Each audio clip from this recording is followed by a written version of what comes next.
আল্লাহ তোমায় ডাকারি মতো ডাকতে জানি না, তাই কি তুমি দাও না সাড়া, বুঝতে পারি না আমি, বুঝতে পারি না। আল্লাহ তোমায় ডাকারি মতো ডাকতে জানি না, তাই কি তুমি দাও না সাড়া, বুঝতে পারি না আমি, বুঝতে পারি না। অবুঝা আমি পাপী, আমি পাপের সীমানা, বারে বারে তোমার কাছে তাই তো ক্ষমা চাই আমি, তাই তো ক্ষমা চাই। অবুঝা আমি পাপী, আমি পাপের সীমানায়, বারে বারে তোমার কাছে তাই তো ক্ষমা চাই আমি, তাই তো ক্ষমা চাই। রহিম তোমার নামের সিপাদ, রহিম তোমার নামের সিপাদ, হৃদয় থেকে কখনো যে মুছতে পারি না আমি, মুছতে পারি না। আল্লাহ তোমায় ডাকারি মতো ডাকতে জানি না, তাই কি তুমি দাও না সাড়া, বুঝতে পারি না আমি, বুঝতে পারি না। এ খোদা তুমি অন্তর্যামী, না বলা কথা জানো, মিনতি জানাই অভাগারের তোমার কাছে টানো। এ খোদা তুমি অন্তর্যামী, না বলা কথা জানো, মিনতি জানাই অভাগারের তোমার কাছে টানো। স্রষ্টা তুমি সৃষ্টি, আমি মাঝে দিয়াল না, পাপ করেছি দেখে মনে, তাই তো ক্ষমা চাই আমি, তাই তো ক্ষমা চাই। হেরা ভেবে কাজ কুড়ালাম, হেরা ভেবে কাজ কুড়ালাম, অন্ধ বলে তোমার দানে সৌরভ দেখি নাই আমি, সৌরভ দেখি নাই। আল্লাহ তোমায় ডাকারি মতো ডাকতে জানি না, তাই কি তুমি দাও না সাড়া, বুঝতে পারি না আমি, বুঝতে পারি না। আল্লাহ তোমায় ডাকারি মতো ডাকতে জানি না, তাই কি তুমি দাও না সাড়া, বুঝতে পারি না আমি, বুঝতে পারি না। ঠিক আলোলামা ওয়ারাসাতুল আম্বিয়া, হত্যা নবীদের উত্তরসূরি আছে হক্কানি আলেমগণ। সেই হক্কানি আলেমগণ গোটা পৃথিবীতে কালেমার দাওয়াত দিয়েছিল, ইসলামের দাওয়াত দিয়েছিল, জাতির লোকদেরকে জাহান্নাম থেকে বাঁচিয়ে আল্লাহর জান্নাতের পথের ঠিকানা ব্যবস্থা গ্রহণ করেছিল। যুগে যুগে যত স্বৈরাচার ছিল, যুগে যুগে যত ইসলাম বিরোধী কোরআন বিরোধী ব্যক্তি ছিল, যুগে যুগে যারা আলেম বিরোধী ছিল, ওই স্বৈরাচাররা আলেমদেরকে মিথ্যা মামলা দিয়ে রাতের পর রাত, দিনের পর দিন অন্ধ প্রকার জীবন যাপন করিয়েছে। অসংখ্য আলেমকে পৃথিবীর মাঝ থেকে অর্থাৎ এই কালেমার দাওয়াত দেওয়ার কারণে ফাঁসির কাস্টে ঝোলা হয়েছে। তারপরে বাংলার জমিনে সহ গোটা পৃথিবীতে একজন হক্কানি আলেম বাতিল শক্তির কাছে এক সেকেন্ডের জন্য মাথা নত করি নাই। কথা বলুন ঠিক না ঠিক?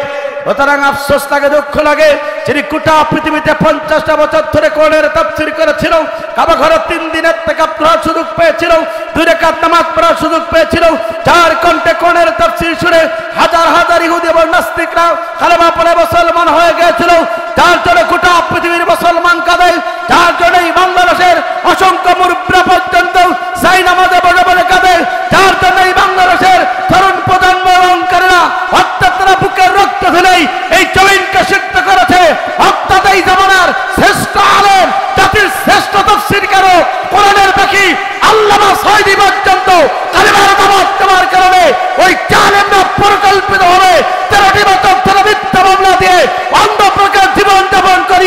ইনজেকশনের মাধ্যমে বিষ ঢুকিয়ে কোরআনের পাখি আল্লামা সাঈদীকে বিদায় গ্রহণ করানো, তারপরে কোরআনের পাখি আল্লামা সাঈদী পর্যন্ত বাতিল শক্তির কাছে এক সেকেন্ডের জন্য মাথা নত করি নাই। কারণ আগামীর বাংলাদেশ কোরআনের বাংলাদেশ। কথা বলুন ঠিক না বেঠিক? আগামীর বাংলাদেশ কোরআনের বাংলাদেশ, আগামীর পার্লামেন্ট কোরআনের পার্লামেন্ট, আগামীর পৃথিবী কোরআনের পৃথিবী। কথা বলুন ঠিক না বেঠিক? আমার বন্ধুরা, ইতিপূর্বে আমরা দেখেছি এই জমিনে কালেমার কথা হলে, ইসলামের দাওয়াতের কাজ হলে, কোরআনের তাফসীর মাহফিল হলে ওই জালিমরা যেমন অর্থাৎ তাফসীর মাহফিলকে বাধা প্রদান করত, আজ গোটা পৃথিবীর মুসলমান দেখেছে অর্থাৎ ওই জালিমরা যখন বিতাড়িত হলো, বাংলার জমিনে কোরআনের তাফসীর মাহফিল হয়, তবে কোনো অনুমতি লাগে না, বিনা অনুমতিতে গোটা বাংলাদেশের প্রত্যেকটা ইঞ্চি জমিনে আজকে কোরআনের তাফসীর মাহফিল হচ্ছে। কথা বলুন ঠিক না বেঠিক? আমার বন্ধুরা, এই জন্য এই সুযোগ যিনি করে দিয়েছেন তিনি কে? জোরে বলেন তিনি কে? এই জন্য এই তাফসীর মাহফিলে এসে পেরে আমার খুশি। কারণটা হলো এই কোরআনের মঞ্চ একটি দামি মঞ্চ। এই কোরআনের মঞ্চে নয়, কোরআনের কাছে আসলে জাতি হেদায়েত প্রাপ্ত হয়। কোরআনের কাছে আসলে আপনার আমার গুনাহ খাতা মাফ হয়ে যায়। কোরআনের কাছে আসলে আপনার জীবনটা দুনিয়া এবং আখিরাতে সম্মানিত হয়। কথা বলুন ঠিক না বেঠিক? কোরআনের কাছে যারাই এসেছে আল্লাহ পাক তাদেরকে সম্মানিত করেছে, আর কোরআনের সাথে যারাই গাদ্দারি করেছে, যারা বেয়াদবি করেছে, জমিনে তাদেরকে লাঞ্ছিত করেছেন। তিনি কে? জোরে বলেন তিনি কে? আমার বন্ধুরা, এটাই তো সেই দেশ। দেশের বক্তাদের কাছ থেকে নাই, দেশের তাফসীর কারকদের কাছ থেকে আলোচনা শোনার জন্য লক্ষ লক্ষ জনতারা তারা কোরআনের ময়দানে ঝাঁপিয়ে পড়ে। কথা বলুন ঠিক না বেঠিক? যার বাস্তব প্রমাণ আপনারা গত 3 তারিখে দেখেছেন। আমার বন্ধুরা, গোটা বাংলাদেশের বক্তৃতা জগতে এক উজ্জ্বল জ্যোতিষ্ক তরুণ প্রজন্মের অন্যতম অহংকার, স্বাধীনতার পরে সবচেয়ে বড় তাফসীর মাহফিল হয়েছে ওই আদ-দ্বীন ফাউন্ডেশনের উদ্যোগে 3 দিন ব্যাপী তাফসীর কোরআন মাহফিল। এবং সেই মাহফিলের সমাপনী দিনে যিনি কোরআন এবং হাদিস থেকে অত্যন্ত জ্ঞানগর্ভ গুরুত্বপূর্ণ আলোচনা করেছেন, এদেশের বক্তৃতা জগতে তরুণ প্রজন্মের অহংকার, যিনি যুবকদের আইডল, আমার অত্যন্ত শ্রদ্ধেয় ব্যক্তিত্ব বড় ভাই ডক্টর মিজানুর রহমান আজহারী, যার আলোচনা শোনার জন্য গোটা বাংলাদেশের প্রত্যেকটা ইঞ্চি জমিন থেকে ওই যশোরের বুকে কোরআনের তাফসীর মাহফিল শোনার জন্য তারা একত্রিত হয়েছিল এবং সুন্দরভাবে কোরআনের তাফসীর মাহফিলে অর্থাৎ শ্রোতারা কোরআনের কথা শুনেছে। কথা বলুন ঠিক না বেঠিক? আমার বন্ধুরা, অর্থাৎ কোরআনের সবচেয়ে বড় বুলবুলিটা ওই 16টি বছর ধরে এই কোরআনের তাফসীর মাহফিল করার কারণে, কোরআনের হক দাওয়াত দেওয়ার কারণে যাত্রী লোকদেরকে জাহান্নাম থেকে বাঁচিয়ে আল্লাহর জান্নাতের পথের ঠিকানা ব্যবস্থা গ্রহণ করার কারণে ওই জালিমরা পরিকল্পিতভাবে জাতির শ্রেষ্ঠ সম্পদ, জাতির শ্রেষ্ঠ তাফসীর কারক কোরআনের পাখি আল্লামা সাঈদীকে তারা পরিকল্পিতভাবে বিষ প্রয়োগ করে অর্থাৎ কোরআনের পাখিকে তারা দুনিয়ার মাঝ থেকে বিদায় গ্রহণ করিয়েছে। কথা বলুন ঠিক না বেঠিক? অর্থাৎ কোরআনের পাখিকে তারা বিদায় করে মনে করেছিল যে আমরা এই সমাজে টিকে থাকব, কিন্তু না, কোরআনের পাখি আজকে তিনি শহীদ হয়ে আল্লাহর দরবারে চলে গেছে। তার কোরআনের পাখির ছাত্রগুলো আজকে বাংলার জমিনে কোরআনের কথা বললে আজকে অসংখ্য কোরআনের লক্ষ লক্ষ কোরআনের শ্রোতারা তার জবান থেকে কোরআনের তাফসীর মাহফিলে একত্রিত হয়ে যায়। কথা বলুন ঠিক না বেঠিক? আমার বন্ধুরা, কিন্তু কি দেখলাম, কোরআনের কথা তিনি বললেন, কোরআনের তাফসীর করলেন, কিন্তু আফসোস দুঃখ এখানে যারা চুরি করে ওদের বিপক্ষে কথা বললেই চুরিটাই খেপে যায়। কথা বলুন ঠিক না বেঠিক? যারা দুর্নীতি করে তাদের বিরুদ্ধে কথা বললে দুর্নীতিবাজরা খেপে যায়। তিনি বলেছেন এক জালিম বিতাড়িত হয়েছে, অন্য জালিম আসার জন্য চিন্তা করতেছে, এক জালিম বিদায় হয়েছে, অন্য জালিমরা সমাজের বুকে ওত পেতে আছে। এই কথাটা তিনি বাংলা ভাষায় বলেছে, কিন্তু আমরা দেখলাম এদেশের অসংখ্য মুসলমানেরা অর্থাৎ আলেমকে নিয়ে ষড়যন্ত্র লিপ্ত হয়েছে। কথা বলুন ঠিক না বেঠিক? তিনি তো কাকেও ইন্ডিকেট করে বলি নাই। আমার বন্ধুরা, সুতরাং যারা সমাজে দুর্নীতি বা যারা চুরি করে তাদেরই গায়ে পড়ে আগুন ঝরবে, তাদেরই গা জ্বালা করবে। কথা বলুন ঠিক না বেঠিক? আমার বন্ধুরা, তার কথা একটু বলতে হয়। আমার বন্ধুরা, ডক্টর মিজানুর রহমান আজহারী এমন একজন তাফসীর কারক যার আলোচনা শোনার জন্য লক্ষ লক্ষ জনতারা সকাল থেকে যশোরের বুকে তারা ভিড় করেছিল। কথা বলুন ঠিক না বেঠিক? আমার বন্ধুরা, সুতরাং এই সমাজে যারা সুদ খায়, আমি যদি সুদের বিপক্ষে অবস্থা যদি বক্তব্য দেই, ওই সুদখোরেরা কি আমার জন্য ওই চৌগাছা থেকে বড় বড় মিষ্টি নিয়ে আসবে? জোরে বলে নিয়ে আসবে? যারা এই সমাজে জিনা করে তাদের বিপক্ষে যদি কোরআন থেকে হাদিস থেকে কথা বলি, ওই জিনাখোররা কি আমার পক্ষে আমার সাথে খারাপ আচরণ ছাড়া ভালো আচরণ করবে? জোরে বলেন করবে? সুতরাং যারা এই সমাজে দুর্নীতিবাজ, তারা এই সমাজে আবারও দখল করতে চায়, মানুষের সম্পদগুলোকে লুট করতে চায়, এই সমাজে থেকে এই সমাজে যারা পরের সম্পদগুলোকে তারা লুট করতে চায়, যাদেরকে অর্থাৎ দুর্নীতিবাজদের বিপক্ষে তিনি কথা বলেছিলেন। সুতরাং সমাজে যারা দুর্নীতিবাজ ইয়াবাকার অক্ষর, তাদের বর্তমানে গায়ে যারা ধরে শুরু হয়েছে। কথা বলুন ঠিক না বেঠিক? এই জন্য ডক্টর মিজানুর রহমানকে নিয়ে, আজারিকে নিয়ে ট্রল করে কোনো লাভ হবে না।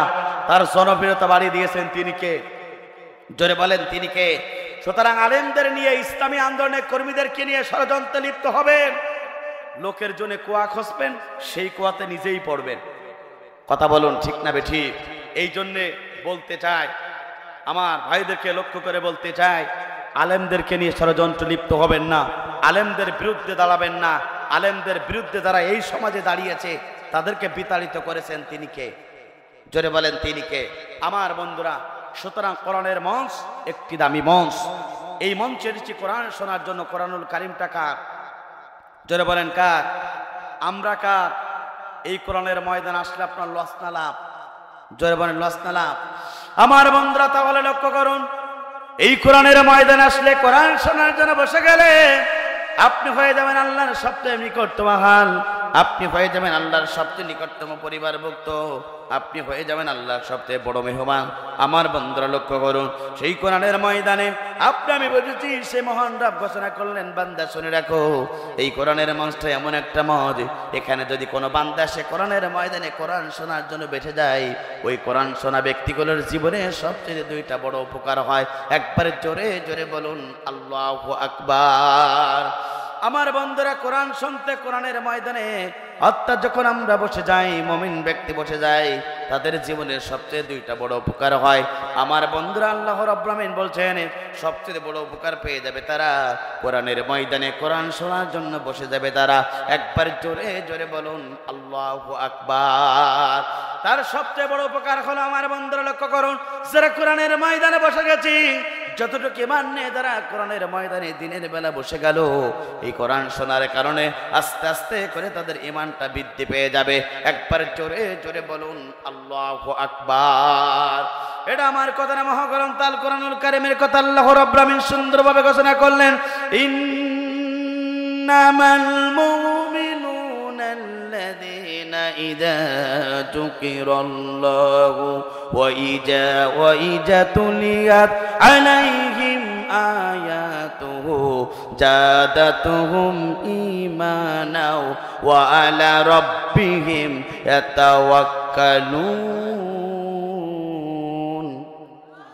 আল্লাহ পাক বলেন, বান্দা শুনে রাখো, মুমিন ব্যক্তির সম্মুখে যখন এই কোরআনের কথা বলা হবে, মুমিন ব্যক্তির সম্মুখে যখন কোরআন থেকে তাফসীর করা হবে, মুমিন ব্যক্তির জীবনের এক নম্বর উপকার হলো, তারা যদি সুবিচারে কোরআন শুনতে পারে, মনোযোগ সহকারে কোরআন শুনতে পারে, এই দুইটা কমিটমেন্ট দিয়ে যারা কোরআনের ময়দানে যদি তারা কোরআন শুনতে পারে, আল্লাহ রাব্বুল আমিন বলছেন, বান্দা শুনে রাখো, এই কোরআন শোনার জন্য যতটুকু ঈমান নিয়ে কোরআনের ময়দানে তুই বসে গেল, এই কোরআন শোনার কারণে আল্লাহ রাব্বুল আমিন আস্তে আস্তে করে তোমার ঈমানটা বৃদ্ধি পেয়ে যাবে।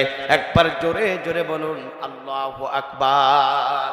আল্লাহ পাক বলেন, বান্দা শুনে রাখো, যারা কোরআনের ময়দানে কোরআন শোনার জন্য বসে গেল, এক নম্বর উপকার হলো তাদের ঈমানটা বেড়ে যাবে। কিন্তু আফসোস লাগে, দুঃখ লাগে, আমার বন্ধুরা লক্ষ্য করুন, 16টি বছর ধরে দেশের অসংখ্য মুসলমানেরা তারা কোরআনের ময়দানে কোরআন শুনেছিল, কিন্তু আফসোস লাগে, দুঃখ লাগে, ওদের সম্মুখে কোরআনের তাফসীর মাহফিলে কোরআন আলোচনা করলে ওদের ঈমান বাড়ি নাই, ওদের আবু জেলের মতন করে তাদের জীবনের শয়তানি বেড়েছিল। কথা বলুন ঠিক না বেঠিক? আল্লাহ রাব্বুল আমিন বলছেন, মুমিন ব্যক্তির সম্মুখে কোরআনে আলোচনা করা হলে মুমিন ব্যক্তির জীবনে এক নম্বর উপকার হলো, আস্তে আস্তে করে তাদের ঈমানটা বেড়ে যায়। আফসোস লাগে, দুঃখ লাগে, আমার বন্ধুরা, 16টি বছর ধরে এদেশের অসংখ্য তাফসীরকারকেরা তারা কোরআনের তাফসীর করেছিল, কোরআন থেকে আলোচনা শুনেছিল, অসংখ্য মুসলমানের সন্তানের ঈমান বাড়ি নাই, আবু জেলের বাচ্চার মতন জীবনের সবচেয়ে শয়তানি বেড়েছিল। কথা বলুন ঠিক না ঠিক? আমার বন্ধুরা, আল্লাহ পাক বলেন, বান্দা শুনে রাখো, মুমিনদের সম্মুখে যখন কোরআনের কথা বলা হবে, এক নম্বর উপকার হলো কোরআনের মাহফিলে কোরআন শুনলে তাদের ঈমানটা বেড়ে যাবে। দ্বিতীয় নম্বর উপকার হলো, আমার বন্ধুরা, ওই ঈমানদারেরা দুনিয়ার কোনো জালিমের কাছে মাথা নত করবে না, দুনিয়ার কোনো স্বৈরাচারের কাছে মাথা নত করবে না। কেবলমাত্র শুধুমাত্র একমাত্র তারা আল্লাহর প্রতি মাথা নত করবে। একবার জোরে জোরে বলুন আল্লাহু আকবার। মুমিন ব্যক্তিগুলো মাথা নত করে কার কাছে? জোরে বলেন কার কাছে? মুমিন ব্যক্তিগুলো মাথা নত করবে আল্লাহর কাছে। আর আল্লাহ পাক বলেন, বান্দা শুনে রাখো, তুমি যদি আমার কাছে মাথা নত করতে পারো, তুমি যদি আমার কাছে ভরসা করতে পারো, আমি বা আল্লাহ রাব্বুল আমিন বলছে, শোনো বান্দা, তোমার প্রতি আসমান এবং জমিন থেকে রহমত এবং সাহায্য পাঠিয়ে দেব। একবার জোরে জোরে বলুন আল্লাহু আকবার। ওই ছাত্র আন্দোলনে ভাইরা যখন 2024 সালে 5 আগস্টের দিনে তারা যখন রাজপথে নেমে আল্লাহর প্রতি ভরসা করে যখন লিল্লাহে তাকবীরের ধ্বনির আওয়াজ দিয়েছিল, আল্লাহ পাক তাদেরকে সাহায্য করলো। আমার বন্ধুরা, ওই জালিমরা সমাজ থেকে বিতাড়িত হতে বাধ্য হলো। আর এই যুব সমাজদের নয়, ছাত্র আন্দোলনের ভাইদেরকে আল্লাহ রাব্বুল আমিন বিজয় দান করলেন। কথা বলুন ঠিক না বেঠিক? আমার বন্ধুরা, সুতরাং মুমিন ব্যক্তি যদি আল্লাহর প্রতি ভরসা করে, মুমিন ব্যক্তির বিজয় দান করান তিনি কে? জোরে বলেন তিনি কে? আমার বন্ধুরা, এই জন্য আপনাকে আমাকে ঐক্যবদ্ধ হতে হবে। এই সমাজে বাঁচবো ততদিন, আল্লাহর কোরআনের পক্ষে থাকবো ততদিন। এই সমাজে বাঁচবো ততদিন, এই সমাজে ইসলাম কোরআন প্রতিষ্ঠার আন্দোলন করব ততদিন। এই সমাজে বাঁচবো ততদিন, হকের পক্ষে থাকবো ততদিন। আমরা বাতিলের পক্ষে থাকতে চাই না। কথা বলুন ঠিক না বেঠিক? আপনি আমি যদি হকের পক্ষে থাকতে পারি, আপনাকে বিজয় দান করাবেন তিনি কে? আর আপনি আমি যদি বাতিলের কাছে যদি মাথা নত করেন, আল্লাহ পাক আপনার বিজয় দেবে না, বরঞ্চ আপনাকে এই দুনিয়া ছাড়ার পূর্বে লাঞ্ছিত অপমানিত করে আপনাকে ছাড়বে। কথা বলুন ঠিক না বেঠিক? আমার বন্ধুরা, আপনার আমার নবী, বিশ্ব নবী, আখেরি জামানার নবী এই পৃথিবীতে কেন এসেছিলেন, কারণটা কি জানার দরকার আছে না নাই? জোরে বলেন আছে না নাই?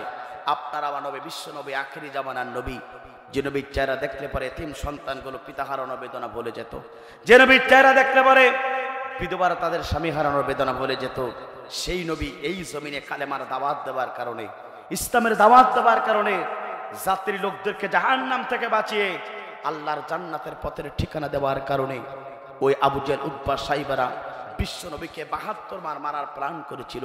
সর্বোপরি বিশ্ব নবীকে কাবা চত্বরে তারা মারার জন্য প্ল্যান করেছিল। সমস্ত ষড়যন্ত্র থেকে বিশ্ব নবীকে বাঁচিয়েছিলেন তিনি কে?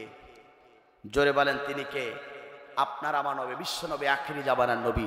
কিয়ামতের ময়দান কঠিন মুসিবতের দিন, যেদিন সূর্যগুলো মাথার উপরে চলে আসবে, জমিনগুলো তামা হয়ে যাবে, গুনাহগার ব্যক্তির জিহ্বাগুলো যখন নাবিস্তক জ্বলে যাবে, যেদিন কাঁদতে কাঁদতে চোখের পানি ফুরিয়ে যাবে, চক্ষু দিয়ে যেদিন রক্ত প্রবাহিত হবে, যেদিন সন্তান পিতার পরিচয় দেবে না, পিতাও সন্তানের পরিচয় দেবে না, যেদিন কেউ কারোর পরিচয় দিতে চাইবে না, ওই বিভীষিকা অবস্থায় আপনার আমার নবী, বিশ্ব নবী, আখেরি জামানার নবী হাউজে কাউসারের পানির পেয়ালা নিয়ে আপনার আমার জন্য অপেক্ষমান থাকবেন। কথা বলুন ঠিক না বেঠি? আমার বন্ধুরা, সেই নবী এই পৃথিবীতে এসেছিলেন কয়েকটি দায়িত্ব এবং কর্তব্য নিয়ে। তার 1 নম্বর দায়িত্ব এবং কর্তব্য ছিল, আমার বন্ধুরা, এই দুনিয়াতে যত জীবন ব্যবস্থা আছে, সমস্ত জীবন ব্যবস্থাকে ডাস্টবিনে ফেলাই দিয়া আল্লাহর জমিনে আল্লাহর জীবন ব্যবস্থা প্রতিষ্ঠার জন্য। কথা বলুন ঠিক না বেঠিক? আপনার আমার নবী, বিশ্ব নবী, আখেরি জামানার নবীকে আল্লাহ রাব্বুল আমিন প্রেরণ করেছিলেন দুনিয়ার যত মানব রচিত জীবন ব্যবস্থা আছে, সমস্ত জীবন ব্যবস্থাকে ডাস্টবিনে ফেলাই দিয়া আল্লাহর জমিনে এই দিন প্রতিষ্ঠার জন্য আপনার আমার নবীকে প্রেরণ করেছিলেন তিনি কে? জোরে বলেন তিনি কে? আমার বন্ধুরা, তাহলে লক্ষ্য করুন, যুগে যুগে পয়গম্বরদেরকে এই পৃথিবীতে আল্লাহ রাব্বুল আমিন কেন প্রেরণ করলেন? এই পৃথিবীর প্রথম রাসূল নাম তার ছিল নূহ আলাইহিস সালাতু ওয়াস সালাম। তেনাকে কেন এই পৃথিবীতে আল্লাহ রাব্বুল আমিন প্রেরণ করেছিলেন? মুসলিম জাতির পিতা ইব্রাহিম আলাইহিস সালাতু ওয়াস সালাম তাকে কেন এই পৃথিবীতে প্রেরণ করেছিলেন? মুসা আলাইহিস সালাতু ওয়াস সালামকে কেন এই পৃথিবীতে প্রেরণ করেছিলেন? ঈসা আলাইহিস সালাতু ওয়াস সালামকে কেন এই পৃথিবীতে আল্লাহ রাব্বুল আমিন প্রেরণ করেছিলেন? আপনার আমার নবী, বিশ্ব নবী, আখেরি জামানার নবী, তেনাকে কেন এই পৃথিবীতে প্রেরণ করেছিলেন? সমস্ত প্রশ্নের উত্তরগুলো যদি খুঁজতে চান, তাহলে আপনি আমি যদি কোরআনের কাছে প্রশ্ন করি, মা ফাররাতনা ফিল কিতাবি মিন শাইই, এই কোরআন সঙ্গে সঙ্গে আপনার উত্তর দিয়ে দেবে।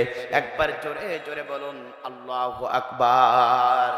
সেই মহান রব ঘোষণা করলেন, বান্দা শুনে রাখো, কেন আমি রাসূলকে এই পৃথিবীতে প্রেরণ করলাম। আল্লাহ রাব্বুল আলামিন সেটাও কোরআনুল কারীমের ভিতরে ঘোষণা করলেন, হুয়াল্লাযী আরসালা রাসূলাহু বিল হুদা ওয়া দীনিল হক লিইয়ুযহিরাহু আলাদ-দীনি কুল্লিহি ওয়া লাহু কারিহাল মুশরিকুন। আল্লাহ পাক বলেন, তিনি তো সেই সত্তা যিনি তার রাসূলকে এই পৃথিবীতে সত্য দিন সহকারে কোরআন দিয়ে পৃথিবীতে প্রেরণ করলেন। এ নবী, তোমার দায়িত্ব এবং কর্তব্য হলো দুনিয়াতে যত মানব রচিত জীবন ব্যবস্থা আছে, দুনিয়াতে যত কার্ল মার্কসের জীবন ব্যবস্থা আছে, দুনিয়াতে যত মানব রচিত যত জীবন ব্যবস্থা আছে, সমস্ত জীবন ব্যবস্থাকে ডাস্টবিনে ফেলাই দিয়া আল্লাহর জমিনে লিল্লাহি মা ফিস সামাওয়াতি ওয়াল আরদ, আসমান এবং জমিনের একচ্ছত্র ক্ষমতার মালিক আল্লাহ, সেই মহান রব বান্দার অর্থাৎ এই জমিনে অর্থাৎ এই কোরআনটা প্রতিষ্ঠার জন্য, কোরআনের দাওয়াতে কাজ করার জন্য তোমাকে প্রেরণ করলাম। অর্থাৎ যত জীবন ব্যবস্থা আছে সমস্ত জীবন ব্যবস্থাকে ডাস্টবিনে ফেলাই দিয়া আল্লাহর জমিন আল্লাহর দিনকে প্রতিষ্ঠার জন্য আপনাকে প্রেরণ করলাম। শোনো শোনো শোনো, এই দিনের দাওয়াত যখন আপনি হে নবী দেবেন, মুশরিকরা তোমার প্রতি অসন্তুষ্ট হবে, তারপরেও তোমার যায় আসে না, এই সমাজে এই দিনের দাওয়াত তোমাকে দেওয়াই লাগবে। কথা বলুন ঠিক না বেঠিক? আমার বন্ধুরা, আপনারা আমার নবীকে এই দায়িত্ব এবং কর্তব্য দিয়ে এই পৃথিবীতে আল্লাহ রাব্বুল আলামিন প্রেরণ করেছিলেন। অর্থাৎ যত জীবন ব্যবস্থা আছে সমস্ত জীবন ব্যবস্থাকে ডাস্টবিনে ফেলাই দিয়া আল্লাহর জমিনে আল্লাহর দিন প্রতিষ্ঠার জন্য আপনারা আমার নবীকে আল্লাহ রাব্বুল আলামিন প্রেরণ করেছিলেন। আমার প্রশ্ন হলো, নবীর উম্মতি যাবে এই সমাজে যদি আল্লাহ রাসূলকে যদি এই জীবন ব্যবস্থা প্রতিষ্ঠার জন্য রাসূলকে প্রেরণ করতে পারেন, নবীর উম্মতি যাবে এই সমাজে, আমাদের দায়িত্ব এবং কর্তব্য হলো এই জমিনের মালিক আল্লাহ, আল্লাহর জমিনে আল্লাহর দিন প্রতিষ্ঠার আন্দোলন করা লাগবে। কথা বলুন ঠিক না বেঠিক? বিশ্বনবী যদি এই দিনের দাওয়াত দিতে পারে, আপনি আমি সেই নবীর দিনের দাওয়াতি কাজ করার দরকার আছে না নাই? সেই সময় যদি মুশরিকরা যদি আল্লাহ রাসূলের প্রতি অসন্তুষ্ট বোধ করে, সেই সমাজের ইসলাম বিরোধী কোরআন বিরোধী ব্যক্তিগুলো যদি রাসূলের প্রতি অসন্তুষ্ট বোধ করে, বর্তমানে যারা আল্লাহর জমিন আল্লাহর দিন প্রতিষ্ঠা চায় না, যারা মুশরিক নামের নামধারী মুসলমান, এরা ওই সমাজে ইসলাম প্রতিষ্ঠার আন্দোলন করলে ওই মুশরিকরা সহ্য করতে পারবে না। এটাই বাস্তব। কথা বলুন ঠিক না বেঠিক? নবী দিনের দাওয়াত দিলেন, আবু জেহেলরা সহ্য করতে পারলো না। সেই কোরআন নবীর উত্তরসূরি আছে হক্কানি আলেমগণ বাংলার জমিনে, তারাও যখন সঠিক দিনের দাওয়াত দেবে, এই সমাজে যারা ইসলাম চায় না, কোরআন চায় না, দিন প্রতিষ্ঠা হোক এটা যারা চায় না, দিন ইসলামের পার্লামেন্ট কায়েম হোক এটা যারা চায় না, তারাই তো আলেমদের ষড়যন্ত্রে লিপ্ত হতে পারে, তারাই তো সমাজে আলেমদের বিপক্ষে অবস্থান নিতে পারে। কথা বলুন ঠিক না বেঠিক? আমার বন্ধুরা, এই জন্য দেখলাম বিশ্বনবী কালেমার দাওয়াত দিয়েছিল, আবু জেহেল উতবা সাইবা সহ্য করতে পারি নাই। আর এই সমাজে আলেমরা কালেমার দাওয়াত দেয়, এই সমাজের ইসলাম বিরোধী কোরআন বিরোধী সারপোকা তেলাপোকা এরাও সহ্য করতে পারে না। কথা বলুন ঠিক না বেঠিক? আমার বন্ধুরা, তাহলে লক্ষ্য করুন, এই দিন ব্যবস্থাকে সমাজে প্রতিষ্ঠার জন্য আপনার আমার নবী বিশ্বনবীকে আল্লাহ রাব্বুল আলামিন প্রেরণ করেছিলেন। ইন্নাদ দীনা ইনদাল্লাহিল ইসলাম, আল্লাহ তাআলার কাছে একমাত্র শুধুমাত্র কেবলমাত্র পূর্ণাঙ্গ জীবন ব্যবস্থা নাম আছে ইসলাম। এই ইসলামকে আপনাকে মানা লাগবে। এই পূর্ণাঙ্গ জীবন ব্যবস্থা অর্থাৎ আপনার বাস্তব জীবন থেকে শুরু করে অর্থাৎ রান্নাঘর থেকে শুরু করে পার্লামেন্ট পর্যন্ত এই জীবন ব্যবস্থা হিসাবে আপনার জীবনের সবচেয়ে পরিচালিত করতে হবে। কথা বলুন ঠিক না বেঠিক? জীবনটা পরিবর্তন করতে হবে ইসলামের সাথে, সমাজটা পরিবর্তন করতে হবে ইসলামের সমাজটা নাই রাষ্ট্র ব্যবহার পর্যন্ত, অর্থাৎ সমস্ত সব কিছু এই জীবন ব্যবস্থা দিয়ে চালাতে হবে। এই কোরআনের জীবন ব্যবস্থা যদি আপনি আমি যদি ফিট করতে পারি, অটোমেটিক এই সমাজে যিনি শান্তি দেবেন তিনি কে? জোরে বলেন তিনি কে? আমার বন্ধুরা, এই জন্য আপনাকে আমাকে সিদ্ধান্ত নিতে হবে। আপনার আমার নবী বিশ্বনবী আখিরি জামানার নবী, এই সমাজে তিনি যখন এনেছিলেন, একটি সমাজ ছিল আহমে জাহিলিয়াতপূর্ণ সমাজে, সেই সমাজটা পরিবর্তন হলো কোরআনের জীবন ব্যবস্থা দ্বারা, কোরআন দ্বারা, আল্লাহর ইসলাম দ্বারা। আমার বন্ধুরা, আজ ওই বাংলার সমাজ যদি পরিবর্তন করতে হয়, কোরআন ছাড়া পরিবর্তন করা যাবে না। কথা বলুন ঠিক না বেঠিক? দুর্নীতিমুক্ত সমাজ যদি চেতে চান, দুর্নীতিমুক্ত সমাজ যদি পেতে চান, আপনাকে আমাকে কোরআনের কাছে সাপোর্ট দেওয়া লাগবে। দুর্নীতি মুক্ত রাষ্ট্র যদি পেতে চান, আমাকে আপনাকে সিদ্ধান্ত নিতে হবে কোরআনের পক্ষে যারাই থাকে তাদেরকে সাপোর্ট দিলে এই সমাজটা হয়ে যাবে দুর্নীতিমুক্ত সমাজ, এই দেশটা হয়ে যাবে দুর্নীতিমুক্ত দেশ। কথা বলুন ঠিক না বেঠিক? আমার বন্ধুরা, এই সমাজটা যদি ইসলাম মোতাবেক যদি কায়েম হয়ে যায়, গোটা বাংলাদেশের মুসলমান শান্তি পেয়ে যাবে। আপনার আমার নবী, বিশ্ব নবী, আখিরি জামানার নবী এই সমাজকে প্রতিষ্ঠার জন্য কত কষ্ট করেছিলেন, কেমন কষ্ট করেছিলেন, কেমন করে ইসলামের প্রতিষ্ঠার আন্দোলন করতে গিয়ে ওই জালিমরা বিশ্বনবীকে কত কষ্ট দিয়েছিল, জুলুম নির্যাতন করেছিল। আমার বন্ধুরা লক্ষ্য করুন, আল্লাহ নবী, বিশ্বনবী, আখিরি জামানার নবী, বিশ্বনবী কাবার চত্বর চলে গেলেন। কাবার চত্বর গিয়ে মনটা খুব খারাপ, তার নিজের আপন চাচা পৃথিবীর মাঝে বিদায় গ্রহণ করলেন, তার প্রিয়তম স্ত্রী খাদিজা দুনিয়ার মাঝে বিদায় গ্রহণ করলেন, মনটা খুব খারাপ। এরপর কাবার চত্বরে বিশ্বনবী চলে গেলেন, চিন্তা করলেন 2 রাকাত নামাজ আল্লাহর জন্য আমি পড়তে চাই। বিশ্বনবী, আপনার আমার নবী কাবার চত্বরে চলে গেলেন। কাবার চত্বরে যাওয়ার পরে 2 রাকাত নামাজ পড়ার জন্য তিনি দাঁড়িয়ে গেলেন। কাবার চত্বরের পাশে আবু জাহল, উতবা, সাইবারা তারা মিটিং করতেছিলেন। গোল মিটিং করে তারা সিদ্ধান্ত নিয়েছিল, মুহাম্মদ আমাদের চিরশত্রু, এই সমাজের সবচেয়ে মুহাম্মদ আমাদের চিরশত্রু। মুহাম্মদকে যদি বিদায় গ্রহণ করানো যায় তাহলে অবশ্যই এই সমাজে আমরা যা বলবো সেটাই সমাজের লোক না মানতে বাধ্য হয়ে যাবে। আবু জাহল এই প্ল্যান করে মিটিং করে বসেছিলেন। হঠাৎ করে দেখলেন একজন কাফের আবু জাহলকে বলল, ও নেতাজি, যে মুহাম্মদকে মারার জন্য আপনি এসেছেন, সেই মুহাম্মদকে মারার জন্য প্ল্যান করতেছিলেন, সেই মুহাম্মদ কাবার চত্বরে নামাজে দাঁড়িয়ে গেল, একা একা নামাজে দাঁড়িয়ে গেল।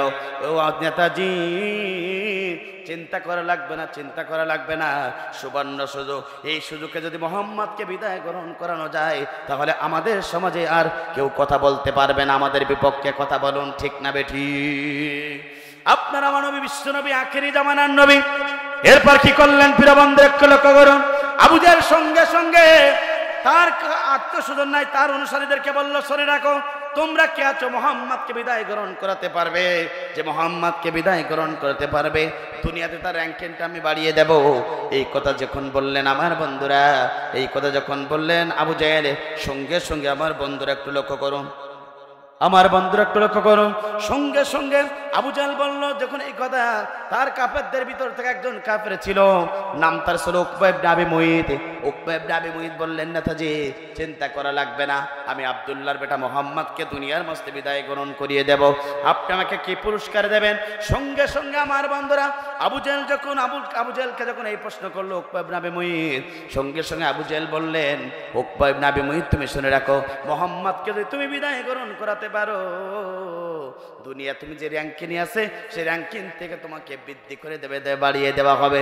সঙ্গে সঙ্গে আমার বন্ধুরা উকবা ইবনে আবি মুইত বললেন, ঠিক আছে নেতাজি, চিন্তা করা লাগবে না, মুহাম্মদকে দুনিয়ার মাঝ থেকে আমি বিদায় গ্রহণ করিয়ে দেব। একবার জোরে জোরে বলেন নাউজুবিল্লাহ। আমার বন্ধুরা, আজ দেখলাম বাংলার জমিনে ওই কাফেররা অনুসারীরা, তারাও বাংলার জমিনে প্রত্যেকটা জায়গায় প্ল্যান করে তারা এই চিন্তা করেছিল, এই সমাজের এই ভালো ভালো মানুষগুলোকে যদি দুনিয়ার মাঝে বিদায় গ্রহণ করা দেয় হয় তাহলে আমাদের বিপক্ষে এই সমাজের আর কেউ দাঁড়াতে পারবে না। কথা বলুন ঠিক না বেঠিক? আমার বন্ধুরা, ঠিক এইভাবে তারা চিন্তা করে আবু জাহল বললেন, উকবা ইবনে আবি মুইত, তাহলে তুমি শুনে রাখো, 3 দিন পূর্বে এমন একটি জায়গায় একটা উট মারা হয়েছে, এই উটের সমস্ত নারী বুড়ি নিয়ে আসা হোক।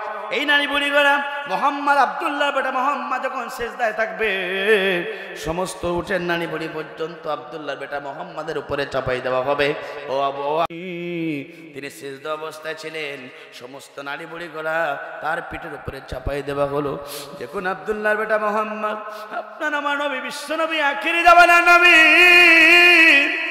পিঠের উপরে চাপাই দেওয়া হলো উটের নারী বুড়ি।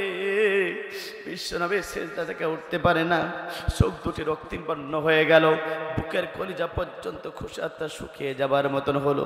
আল্লাহ রাসূলের কষ্ট হয়, মনে হয় আল্লাহর নবী দুনিয়া ছেড়ে মৃত্যুবরণ করবে অবস্থা উপনীত হয়ে গেল। আমার বন্ধুরা, দিন কায়েমের সঠিক পথ।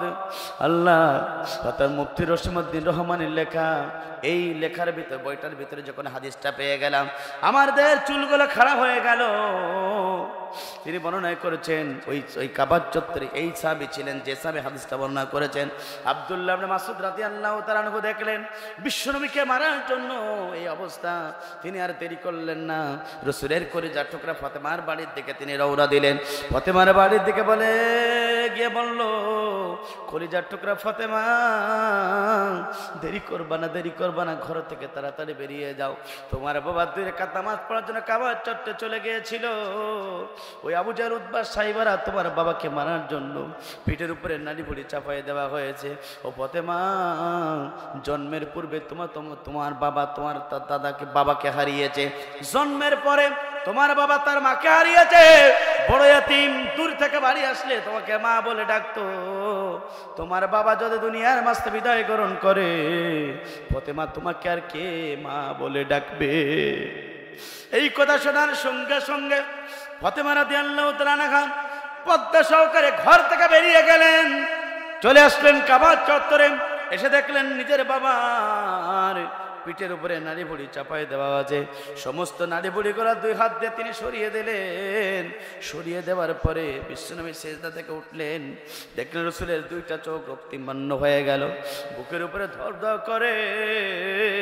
কলিজার টুকরা ফাতেমা বিশ্বনবীকে জিজ্ঞাসা করে, ও আমার বাবা যান, জন্মের পূর্বে আপনি আপনার বাবাকে হারিয়েছিলেন, জন্মের পরে আপনি আপনার মাকে হারিয়েছেন। ও আমার আব্বা যান, যতদিন আপনি বেঁচে আছেন ততদিন আপনি দূর থেকে আসলে আপনি আমাকে মা বলতেন। কেন কাবার চত্বরে তারা আপনাকে মারতে চায় একটি বারের জন্য জানতে চায়, আপনি কি তাদের কোনো ঘর বাড়ি জ্বালিয়েছেন? রাসূল বললেন, না মা, আমি তাদের ঘর বাড়ি জ্বালাই নাই। আপনি কি তাদের সম্পদগুলো ভক্ষণ করেছেন অবৈধভাবে? রাসূল বললেন, না মা, আমি তাদের সম্পদগুলো আমি লুণ্ঠন করি নাই, কিছু করি নাই। কলিজার টুকরা ফাতেমা বলল, আব্বা যান, তাহলে কেন আবু জাহল আপনাকে মারতে চাই? জবান থেকে একটি বারের জন্য জানতে চাই।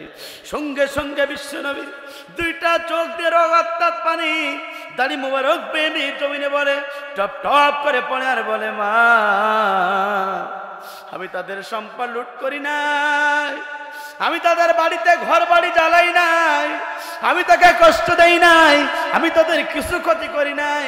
ও আমার মা, তুমি শুনে রাখো, আমি একটা দিনের দাওয়াত দিয়েছিলাম, কালেমার দাওয়াত দিয়েছিলাম। এই দাওয়াত দেওয়ার কারণে তারা আমাকে জমিন থেকে মারতে চাই। কথা বলুন ঠিক না বেটি? বিশ্বনবী বললেন, কলিজার টুকরা ফাতেমা শোনো, লা ইলাহা ইল্লাল্লাহু মুহাম্মাদুর রাসূলুল্লাহ।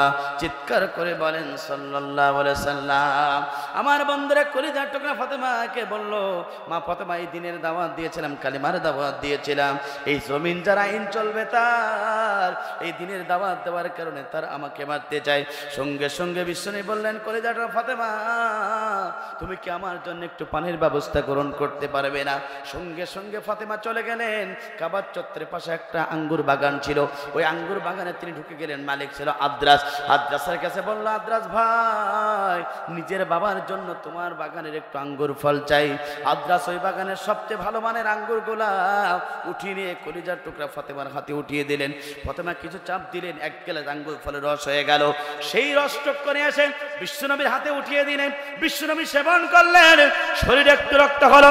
2 হাত তুলে আল্লাহর কাছে বিশ্বনবী বললেন, ও আল্লাহ, এই দিনের দাওয়াত দেওয়ার কারণে এই কাবার চত্বরে যে কাফেররা আমাকে মারতে চায়, আল্লাহ তোমার কাছে দোয়া করি, আমি নবী যেন বেঁচে থাকতে থাকতে এই কাফেররা দুনিয়ার মাঝ থেকে ধ্বংস হয়ে যায়। একবার জোরে জোরে বলুন আল্লাহু আকবার। আমার বন্ধুরা বিশ্বনবী দোয়া করলেন। বলেন তো, দুনিয়ার সমস্ত দোয়াগুলো ব্যর্থ হতে পারে, নবীর দোয়া কি ব্যর্থ হবে? জোরে বলেন, ব্যর্থ হবে। নবী দোয়া করলে 100% কবুল হয়ে গেল। বদরের পরের বছরে বদরের প্রান্তরে মুআদ এবং মাদের কাছে ওই আবু জাহল সহ 7 জন কাফের দুনিয়ার মাঝ থেকে যারা জাহান্নামী হয়েছিলেন, আমার বন্ধুরা বিশ্বনবী দাওয়াতি কাজ করেছিলেন, দিনের দাওয়াত দিয়েছিলেন। আবু জাহল উৎপাত সহ্য করতে পারি নাই, আল্লাহ রাব্বুল আমিন নবী দোয়া করলেন, বদরের প্রান্ত গেল। আমার বন্ধুরা, ওই জালিমরা পর্যন্ত কোরআনের পাখি, জাতির শ্রেষ্ঠ সন্তান কোরআনের পাখি আল্লামা সাঈদীকে তারা পরিকল্পিতভাবে হত্যা করেছিল। কোরআনের পাখি আল্লামা সাঈদী বলেছিল, শোনো শোনো শোনো, তোমরা যদি আমাকে অন্যায়ভাবে পতির বস্ত্রে বিদায় গ্রহণ করো, শুনে রেখো কান খেলে, অর্থাৎ তোমরা ওই জালেমরা 1 বছর ক্ষমতার চেয়ারে তোমরা বসতে পারবে না। কোরআনের পাখি আল্লামা সাঈদী দোয়া করেছিল, আসমানে কবুল হয়েছিল। 11 মাস 20 দিনের মাথায় ওই জালিমরা সমাজ থেকে লেখ গোটাতে গোটাতে বিদেশের বুকে দাদার বাড়ি চলে গেল। কথা বলুন ঠিক না ঠিক? কোরআনের পাখি আল্লামা সাঈদী দোয়া করেছিল, ওরা সমাজ থেকে বিতাড়িত হয়ে গিয়েছিল। আপনার আমার নবী, বিশ্ব নবী, আখিরি জামানার নবী, তিনি দোয়া করেছিল, আবু জাহেল ধ্বংস হয়েছিল। আর বাংলাদেশের তরুণ প্রজন্মের অহংকার নাই, গোটা পৃথিবীর সম্পদ কোরআনের পাখি আল্লামা সাঈদী দোয়া করলো, এই জালেমরা ধ্বংস হয়ে গেল। খেলা কার? জোরে বলেন খেলা কার? ধরলে মোল্লা ধরে না, সবাই ধরে বারবার, মোল্লারা ধরে একবার। এই মোল্লা যাদেরকে ধরেছে জানাজার নামাজ তাদেরকে পড়াই লেগেছে। কথা বলুন ঠিক না বেঠিক? সুতরাং চৌকাতাবাসী, সুখপুরিয়াবাসী, আপনাদেরকে বলতে চাই, আজকে ঐক্যবদ্ধ হতে হবে। এই সমাজ আছে আল্লাহর, অর্থাৎ এই জমিনের মালিক আল্লাহ, আসমানের মালিক আল্লাহ, আপনার আমার রিজিকের মালিক আল্লাহ। এই সমাজে যতক্ষণ পর্যন্ত থাকবো, আপনার আমার নবী, বিশ্ব নবী যে কাজ করে গেছেন, দিনের দাওয়াত দিয়েছেন, এই সমাজে বিশ্ব নবীর উন্নতি হবে। আল্লাহ জমিনে আল্লাহ দিন প্রতিষ্ঠার আন্দোলনে কারা কারা থাকবো, দোয়া করে আল্লাহকে দেখিয়ে দেয়। লিল্লাহে তাকবীর, লিল্লাহে তাকবীর। আল কোরআনের আলো, দুনিয়ার মুসলিম, আপনাকে সিদ্ধান্ত নিতে হবে। এই জমিনের মালিক আল্লাহ, হায়াতের মালিক আল্লাহ, রিজিকের মালিক আল্লাহ। এই জমিনে কোন জালেমদেরকে এই সমাজের মুসলমান আর ক্ষমতার মাসনাদে দেখতে চায় না। কথা বলুন ঠিক না বেঠিক? সুতরাং আপনাকে আমাকে ঐক্যবদ্ধ হতে হবে। নবী যে কাজ করে গেছেন এই সমাজে, আপনি আমি একজন নামাজি, একজন মুসলমান পরিচয় দেই। এই সমাজের দিনের কাজ, দিনের দাওয়াত, ইসলাম প্রতিষ্ঠার কাজে আপনাকে আমাকে সম্পৃক্ত হওয়ার দরকার আছে না নাই? জয় বলেন আছে না নাই? আপনি মসজিদে আইন মানবেন আল্লাহর, রোজায় আইন মানবেন আল্লাহর, হজে আইন মানবেন আল্লাহর, আর জমিনে আইন মানবেন শয়তানের। আপনার মতন মুনাফিক আর আসমানের নিচে জমিনের উপরে একজন হতে পারে না। কথা বলুন ঠিক না বেঠিক? সুতরাং মসজিদ এবং আল্লাহর আইন মানি, এই জমিনের মালিক আল্লাহ। এই জমিনে এসেও আল্লাহর আইন মানার দরকার আছে না নাই? জোরে বলেন আছে না নাই?